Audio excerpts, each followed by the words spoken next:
नमस्कार मित्रांनो मैत्रिणींनो, आता आपण मार्केटमधले काही फॅक्ट चेक्स बघूया. ओके, फॅक्ट चेक्स म्हणजे हे झालेलं आहे already. Okay, history is always repeats, right. History will always repeat. तर गेल्या 20 वर्षात काय झालं ते पुढच्या 20 वर्षात होऊ शकतं. Okay, 50% companies okay will be below today's prices. Okay, in next 20 years. Okay, नंतर 30% companies will give you only 4% return. Unbelievable, right. पण दिस इज हॅपन.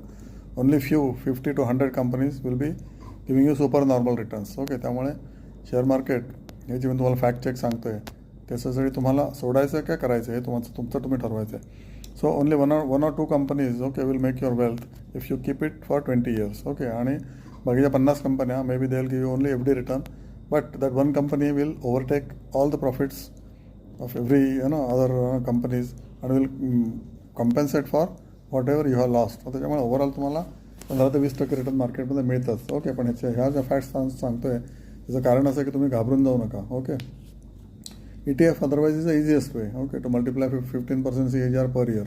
तर 15% तुम्ही सॅटिस्फाईड असाल तर ETF वर विश्वास ठेवा आणि SIP करा ETF वर. ओके, आणि रेग्युलेशन जिथे जास्त आहेत किंवा कॉम्पिटिशन तिथे खूप जास्त आहे तिथे इन्व्हेस्टमेंट तुम्ही कमी करत जा. ओके, तर जिथे प्रॉफिट जास्त आहे तिथे लगेच नवीन कंपनी येते.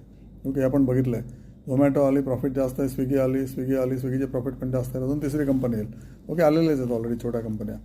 ओके, नंतर India will be like China असं म्हणतात इन नेक्स्ट 25 years. ओके, म्हणजे आपली आत्ता जी 4 trillion USD GDP आहे.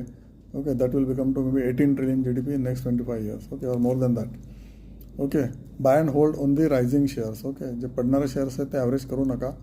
ओके, पडणारे शेअर्स ॲव्हरेज कधी करा तर ते 1 वर्षाने, 1.5 वर्षाने, 2 वर्षांनी पूर्ण पडल्यानंतर चांगले शेअर नंतर परत जेव्हा राईज व्हायला सुरुवात होते तेव्हा ते घ्यायचे असतात.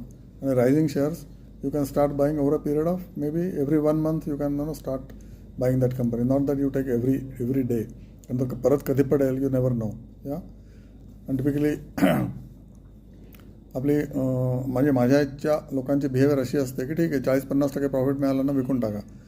तर हे तुम्ही यंग मुलांनी ही बिहेवियर सोडली पाहिजे. जे you just keep riding the wave up and it may give you 100 times return in next 5 years. It has happened. Okay, many companies it has happened. Titan is one of the best examples आणि अशी बरीच examples आहेत. Okay, Marico आहे, Reliance आहे, नंतर state bank वगैरे सोडून द्या. स्टेट बँकेचे दिवस आता सुरू होऊ शकतात. Okay, state bank will be the next banking sector top notch player in terms of giving you maximum return. तर स्टेट बँकेवर लक्ष ठेवा. आता तो हल्ला आहे 1-2 दिवसामध्ये आणि it may go to 2000 in next 3 years. Okay, 800 ते 2000 प्रवास तुम्हाला नक्कीच आवडेल. Okay, fact checks part 1. Thank you so much.